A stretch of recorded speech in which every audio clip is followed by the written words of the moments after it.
विद्या सिंह, प्रवक्ता रसायन विज्ञान, जिला शिक्षा प्रशिक्षण संस्थान बुलंदशहर, आप सभी का स्वागत करती हूँ। आज हम विज्ञान में पाठ योजना की उपयोगिता के बारे में पढ़ेंगे।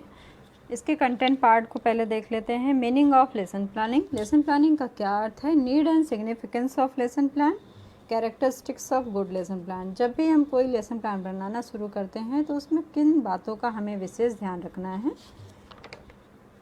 Various approaches to lesson planning. Lesson planning के लिए वेरियस अप्रोचेस को डिस्कस करेंगे। Now we start from meaning of lesson planning.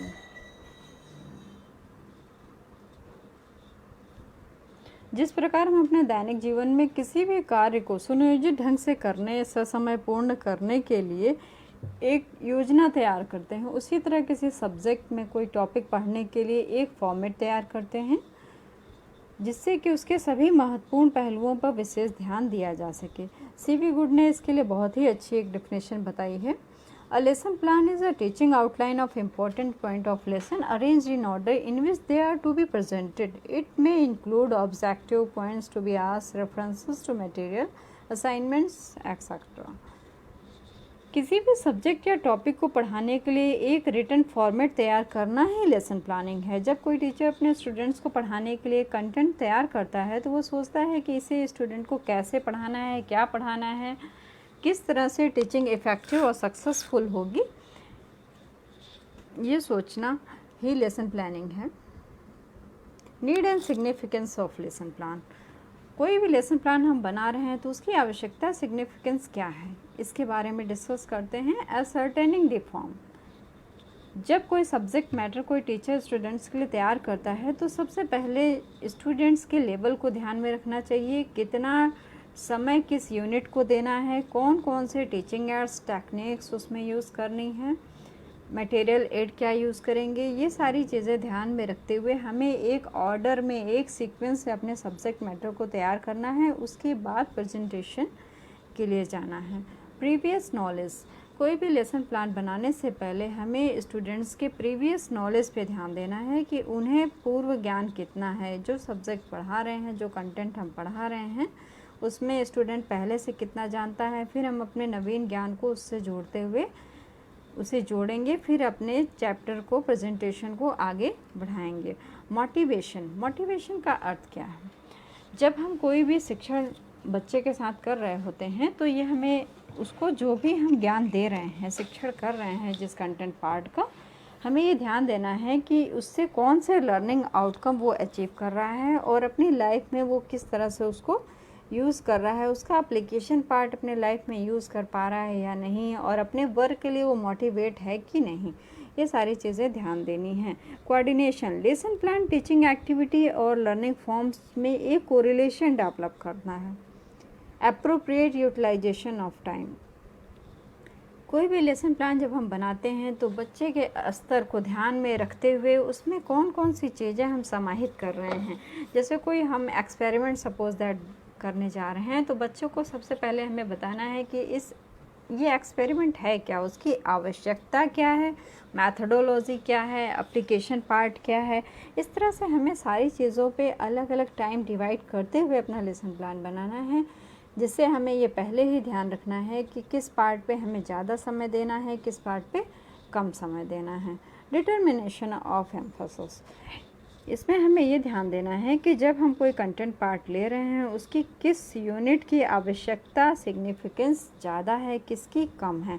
जिसकी आवश्यकता ज़्यादा है हमें उस पर समय ज़्यादा देना है। हम अपने उद्देश्य के अकॉर्डिंग ही अपने लेसन प्लान में टाइम का डिवाइड करेंगे। सपोज दैट मैं इसके लिए एक एग्जांपल डाइजेशन का लेती हूँ। जैसे बच्चे को आप डाइजेशन पढ़ाने जा रहे हैं तो आप सबसे पहला पार्ट अपना डाइजेशन की डेफिनेशन रखेंगे। बच्चे से उसका पूर्व ज्ञान जानने का प्रयास करेंगे कि बच्चा पाचन क्रिया, डाइजेशन के बारे में क्या जानता है, उसके मन में क्या है कि किस तरह से ये डाइजेशन प्रोसेस होता है। हमारे बॉडी ऑर्गन्स में कौन कौन से ऑर्गन्स डाइजेशन में इम्पॉर्टेंट रोल प्ले कर रहे हैं और कहाँ से कौन से एंजाइम वर्क कर रहे हैं, कहाँ से कौन सा एसिड वर्क कर रहा है। ये सारी चीज़ें जब हम वन बाय वन लेंगे, लाइक डेफिनेशन हो गया, दैन बॉडी ऑर्गन कौन सा वर्क कर रहा है, दैन कहाँ से कौन सा एंजाइम निकल रहा है, ये इस तरह से हम सीक्वेंस में जब उसको एक ऑर्डर लगा के इस तरह से अपना लेसन प्लान डेवलप करेंगे तो वो ज़्यादा बेटर होगा। बच्चे बहुत ही आसानी से लेसन को समझ सकेंगे। प्रॉपर एटमॉस्फेयर का अर्थ ये है कि जब भी हम अपना लेसन प्लान डेवलप करते हैं तो हम ये ध्यान देते हैं कि शिक्षण अधिगम दो तरफा होना चाहिए, उसमें स्टूडेंट्स का भी पार्टिसिपेशन पूरा होना चाहिए। स्टूडेंट भी अपना पूरा रोल करे, हम भी रोल करें। जैसे बच्चे से हम पूर्व ज्ञान से संबंधित जब क्वेश्चन पूछते हैं तो बच्चे के मन मस्तिष्क में जो भी रहता है वो अपने पूर्व ज्ञान के अनुसार किसी भी क्वेश्चन का आंसर देने का प्रयास करता है।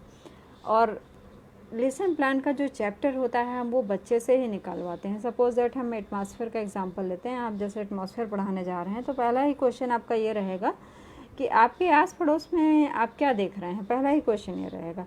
तो कुछ बच्चे तो सजीव वस्तुओं के बारे में बताते हैं, कुछ निर्जीव वस्तुओं के बारे में बताते हैं। अपने अपने स्किल्स के अकॉर्डिंग पूर्व ज्ञान के अनुसार बच्चे आपको उत्तर देने का प्रयास करते हैं।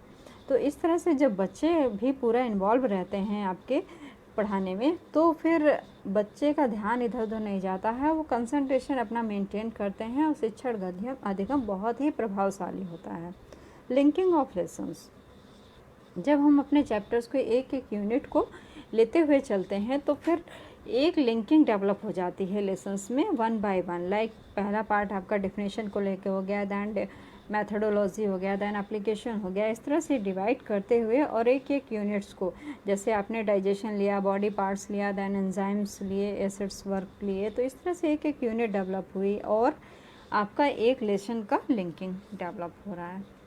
Now we talk about the characteristics of good lesson plan. Characteristics of good lesson plan का अर्थ ये है कि जब भी हम लेसन प्लान बनाने जा रहे हैं तो हमें किन बातों का विशेष ध्यान रखना है।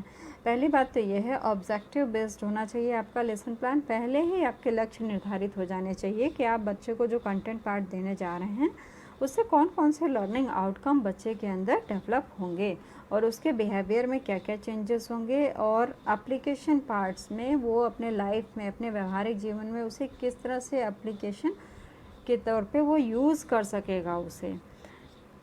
Decision about appropriate material aid, जो मटेरियल एड हम यूज़ करते हैं ऐसा नहीं होना चाहिए कि बच्चे के अनुरूप ना हो। हमें बच्चे को ध्यान में रखते हुए मटेरियल एड यूज़ करना है। पहला प्रयास तो हमारा ये होना चाहिए कि जो मटेरियल एड हम यूज़ कर रहे हैं वो लाइव होना चाहिए। बच्चे अगर देख के उसको समझेंगे तो ज़्यादा ही बहुत अच्छे से देख सकते हैं, समझ सकते हैं। लाइक डिमॉन्स्ट्रेशन जब हम करते हैं तो बच्चे तुरंत एक्सपेरिमेंट हमारा देखते हैं और उसे समझने का प्रयास करते हैं। इसी तरह से लाइव मटेरियल एड बहुत अच्छा होता है और हमारे आसपास, एनवायरनमेंट के आसपास जितनी चीज़ें मौजूद हैं अगर उससे हम अपना मटेरियल एड तैयार करें बच्चे के शिक्षण के अनुसार, उसके लेवल के अनुसार, तो वो सबसे बेस्ट होता है। बेस्ड ऑन प्रीवियस नॉलेज, बच्चे के पूर्व ज्ञान के अनुसार ही हमारा लेसन प्लान डेवलप होना चाहिए। पहले हमें बच्चे का पूर्व ज्ञान जानने का प्रयास करना चाहिए कि वो अपने कक्षा के अनुसार उसको पूर्व ज्ञान कितना है। सारे बच्चों को सारा ज्ञान नहीं होता है, अपने अपने स्किल्स के अकॉर्डिंग बच्चे इनटेक करते हैं। हमें ये भी देखना है कि बच्चों का स्तर क्या है। डिवाइडेड इनटू यूनिट्स, जो लेसन प्लान हम डेवलप कर रहे हैं पहला प्रयास हमारा यही होना चाहिए कि उसको यूनिट्स में डिवाइड करके हम बच्चे को समझाने का प्रयास करें। जब छोटे छोटे यूनिट्स में डिवाइड होता है तो समझने में बहुत ही आसानी होती है। Like knowledge lesson, skill, appreciations lesson और simplicity of language. Simplicity of language का अर्थ ये है कि हमें जो अपनी लेसन प्लान में जो भाषा यूज़ करनी है, हमारा लेसन प्लान लिखित रूप से होना चाहिए, वो सबसे बेस्ट होता है। क्षेत्रीय भाषा अगर हम यूज़ करते हैं तो सबसे बेस्ट होता है। उससे बच्चे आपकी बात बहुत ही आसानी से समझ सकते हैं और अपनी विचारों को बहुत ही आसानी से रख सकते हैं। कम्युनिकेशन बहुत ही बेस्ट हो जाता है उस स्टेज पे और बच्चा बहुत ही आसानी से, जहाँ उसे चैप्टर में प्रॉब्लम हो रही है समझने में, बहुत ही आसानी से आपसे डिस्कस कर सकेगा। Use of strategy, techniques and teaching ads, क्या स्ट्रेटजी आप यूज़ करेंगे, टेक्निक्स यूज़ करेंगे, ये सारी चीज़ें आपकी पहले ही डिसाइड होनी चाहिए लेसन प्लान बनाने से पहले ही। यूज़ ऑफ इलस्ट्रेशन, आप क्या एक्सपेरिमेंट में क्या यूज़ करेंगे, क्या नहीं यूज़ करेंगे, ये सब पहले ही डिसाइड हो जाना चाहिए लेसन प्लान जैसे ही आप बना रहे हैं तभी। एट रैंडम आप कोई चीज़ यूज़ करेंगे तो वो ना तो आप सही से यूज़ कर पाएंगे उसे, ना ही बच्चा बहुत ही आसानी से समझ पाएगा। Now we talk about the ये वही है आपका जो अभी मैंने आपको बताया, सेम ऐसा ही कि आपका लेसन प्लान फ्लेक्सिबल होना चाहिए, रिटन होना चाहिए, बहुत ही क्लियर होना चाहिए, उसके ऑब्जेक्टिव्स पहले से क्लियर होने चाहिए और एक सिस्टमेटिक वे में आपका अरेंज होना चाहिए पूरा लेसन प्लान। टीचिंग एक्टिविटीज़ सब अप्रोप्रिएट होनी चाहिए। Various approaches of lesson planning, lesson planning की ये वेरियस अप्रोचेज हैं, like Herbartian approach, Dewey Kilpatrick, evaluation approach, Morrison approach, NCERT approach. इस तरह से 5 अप्रोचेज इसके लिए डेवलप की गई हैं। First Herbert approach, Herbert approach की हम बात करते हैं। हर्बर्ट अप्रोच में आपके 5 स्टेप्स हैं, इसलिए इसको पंचपदीय पाठ्य योजना या पंचपदीय शिक्षा क्रम भी कहते हैं। जे.एफ. हर्बर्ट ने सबसे पहले अपनी बात इस तरह से रखी कि बालक अनुभवों द्वारा ज्ञान अर्जन करता है। बालक अनुभव के द्वारा उसके बाह्य जगत में जो वो देख रहा है उसके अनुसार ही अपने ज्ञान को बढ़ाने का प्रयास करता है। कक्षा 1 में बच्चे ने जो सीखा वो कक्षा 2 में फिर उसी का एक्सटेंट पार्ट होता है। इस तरह से धीरे धीरे बच्चे के मन मस्तिष्क में ज्ञान संचित होता जाता है और अनुभवों के अनुसार बालक के मन की रचना होती जाती है। और हर्बर्ट ने ये भी बात बताई है कि जो नवीन ज्ञान हम बच्चे को दे रहे हैं उसके पूर्व ज्ञान से संबंधित कर स्थापित कर देना चाहिए, जिससे कि बालक को सीखने में बहुत ही सुगमता होती है। फर्स्ट स्टेप इसका है तैयारी, प्रिपरेशन। फर्स्ट स्टेप में ये है कि बच्चे को पूर्व ज्ञान, जैसे जो भी आप कंटेंट पार्ट ले रहे हैं उसमें बच्चे को पूर्व ज्ञान कितना है, पहला पार्ट हमारा यही है कि उसके पूर्व ज्ञान को जानने का प्रयास करेंगे। उस और नवीन प्रयोग जो हम क्रिया कर रहे हैं उससे जिज्ञासा डेवलप होनी चाहिए बच्चे के अंदर। लाइक डाइजेशन जब हो रहा है बच्चे से आप जब पूछ रहे हैं तो फिर वो सिंपल आपको ये ज़रूर बताएगा कि हमने किस तरह से खाना खाया, और जब आप उससे कहेंगे कि खाना कैसे डाइजेस्ट हो गया, कुछ एंजाइम वर्क कर रहे हैं, तो उसके अंदर क्यूरियोसिटी डेवलप हो जाएगी आखिरकार कौन से एंजाइम वर्क कर रहे हैं जिसकी वजह से हमारा फूड डाइजेस्ट हो जा रहा है। इस तरह से कुछ क्यूरियोसिटी डेवलप होती है। नवीन ज्ञान, पूर्व ज्ञान और अनुभवों के मध्य हमको संबंध स्थापित करना है, तब जाके बच्चे के अंदर क्यूरियोसिटी डेवलप होती है और नवीन ज्ञान को समझने में बहुत ही उसको आसानी हो जाती है। सेकंड, प्रस्तुतिकरण, प्रेजेंटेशन। इसमें अध्यापक छात्रों के पूर्व ज्ञान का संबंध नवीन ज्ञान से करते हुए पाठ का प्रस्तुतिकरण करता है। जब लेसन वो डिस्क्राइब कर रहा है तो उसको कुछ विकासात्मक क्वेश्चन भी करने हैं बच्चे से, और उसके बच्चे की सहभागिता को सुनिश्चित करते हुए अपने चैप्टर को कंप्लीट करना है। प्रस्तुतिकरण के समय वो प्रदर्शन, प्रयोग, अन्य सहायक सामग्री का भी प्रयोग कर सकता है। बच्चे को समझाने के लिए कुछ मटेरियल एड्स भी यूज़ करेगा, कुछ डिमॉन्स्ट्रेशन करेगा, कुछ मटेरियल्स मेथड्स यूज़ करेगा, तब बच्चे को बहुत ही आसानी से वो नवीन ज्ञान दे सकता है। Third, comparison. जब टीचर पढ़ा रहा है तो उसे बच्चे को नवीन ज्ञान दे रहा है। जब नवीन ज्ञान, तथ्यों, विषय वस्तु को बच्चा अचीव कर रहा है तो आपको ये देखना है कि जो उसके पास पूर्व ज्ञान था और जो नया ज्ञान उसने लिया है, इन दोनों के बीच में एक कोऑर्डिनेशन डेवलप हो गया है या नहीं हो गया है। दोनों के बीच कंपैरिजन करना है, एसोसिएशन करना है, एक संबंध आपको स्थापित करना है। फोर्थ, जनरलाइजेशन, सामान्यीकरण। जब बच्चा चीज़ों को ऑब्टेन करना, नवीन तथ्यों को, विषय वस्तु को ऑब्टेन करना सीख जाता है तो 2 या 2 से अधिक तथ्यों को सम्मिलित करके एक नया सूत्र, नियम व सिद्धांत वो स्थापित करने के लिए मेंटली प्रिपेयर हो जाता है। जब कई तथ्यों को समझने लगता है तो 2 चीज़ों में रिलेशन डेवलप करना, कोऑर्डिनेशन क्या है, ये सारी चीज़ें वो समझने लगता है। प्रयोग, व्यवहारीकरण, एप्लीकेशन। लास्ट है इनका व्यवहारीकरण। इसका अर्थ ये है कि बच्चे ने जो कुछ सीखा है, टीचर ने जो उसे कंटेंट पार्ट पढ़ाया है, वो अपनी लाइफ में किस तरह से उसको यूज़ कर पा रहा है, और जो ज्ञान उसने अर्जित किया है अपने वास्तविक व्यवहारिक जीवन में किस तरह से उसको यूज़ कर पा रहा है, और अपने ज्ञान को कैसे स्पष्ट, सार्थक व उपयोगी बना पा रहा है। ये 5 स्टेप्स हर्बर्ट ने लिए थे कि लेसन प्लान बनाते समय हमें किन किन बातों का विशेष ध्यान रखना है। Not Dewey and Kilpatrick. Dewey and Kilpatrick ने प्रोजेक्ट मेथड को बहुत ही इम्पॉर्टेंट बताया है कि सबसे पहले हमें एक प्रोजेक्ट मेथड को लेने के लिए अपना जो हम कंटेंट पार्ट है उसको एज अ प्रोजेक्ट हमें लेना है। इन्होंने भी 5 स्टेप्स लिए थे, बहुत ज़्यादा डिफरेंस नहीं है, बस ये है कि बालक को जो ऐसे अनुभव जो दिए जा रहे हैं उनमें सामाजिक क्षमताओं का विकास ज़रूर होना चाहिए। बच्चा जो भी अचीव कर रहा है उसके अंदर आस पड़ोस में क्या सामाजिक समावेश है, उस क्षमताएं हैं, ये ज़रूर डेवलप हो जाना चाहिए। इस प्रकार ये योजना अनुभवों पर आधारित है। इसका प्रयोग अमेरिका में सर्वाधिक हो रहा है। महात्मा गांधी ने भी अपनी बेसिक शिक्षा में इसका उपयोग किया था।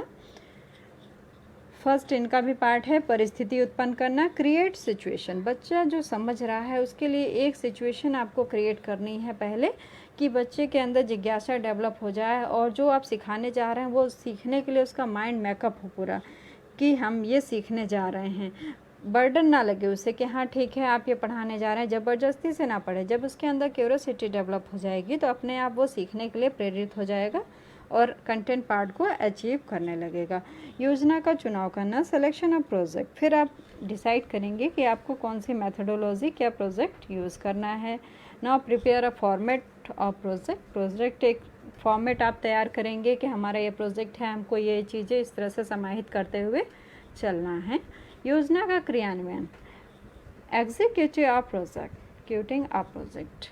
क्रियान्वयन हमें अपने प्रोजेक्ट का किस तरह से करना है, उसके बाद हम ये फाइंड आउट करेंगे किस तरह से हम अपना प्रोजेक्ट लेके चलें कि बेस्ट मेथड हो और बच्चे आसानी से समझ सकें। कार्य का निरीक्षण एवं लेखा जोखा करना, लास्ट में हमें अपने वर्क का ऑब्जर्वेशन करना है, रिकॉर्डिंग करनी है कि किस तरह से हमने जो प्रोजेक्ट लिया है वो उससे बच्चे ने कितना अचीव किया है, कितना समझा है। Third one is evaluation approach. Doctor BS Bloom ने इसे दिया था, इसे मूल्यांकन उपागम कहते हैं। ये उद्देश्य केंद्रित है। BS ब्लूम ने जो आपको दिया है इवॉल्वेशन अप्रोच, ये आपकी उद्देश्य केंद्रित है कि जो आप पढ़ा रहे हैं, शिक्षण उद्देश्य जो आप ले रहे हैं, उनसे आखिरकार बच्चा क्या समझेगा। और पाठ का मूल्यांकन भी उसी दृष्टि से किया जाता है कि निर्धारित उद्देश्य बच्चे ने अचीव कर लिए हैं या नहीं कर लिए हैं। विद्यालय में शिक्षण के बाद बालक के व्यवहार में होने वाले परिवर्तन के संबंध में प्रमाणों का संकलन करना, उनकी व्याख्या करना, ये सारी प्रक्रियाएं आपकी मूल्यांकन उपागम हैं, इवैल्यूएशन अप्रोच हैं। BS ब्लूम ने ये सारी चीज़ें बताई और इन्होंने उद्देश्य को बहुत ज़्यादा ध्यान दिया कि जो हम ये कंटेंट पढ़ा रहे हैं, शिक्षण उद्देश्य हमारे किस लेवल तक बच्चा अचीव कर रहा है, किस लेवल तक नहीं अचीव कर रहा है। 3 स्टेप्स इन्होंने लिए। पहले हम यही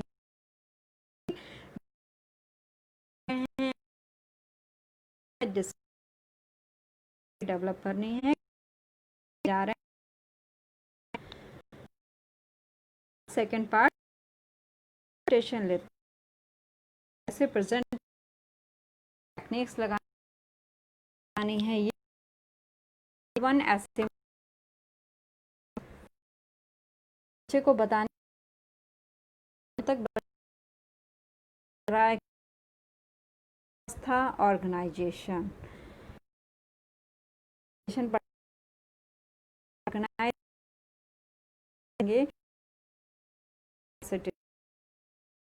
को इस है हम किया है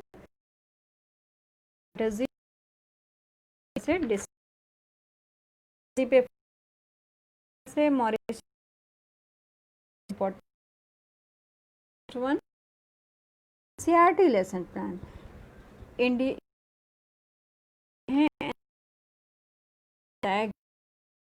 देश अध्ययन मूल्य को दिया गया, अनुभवों को भी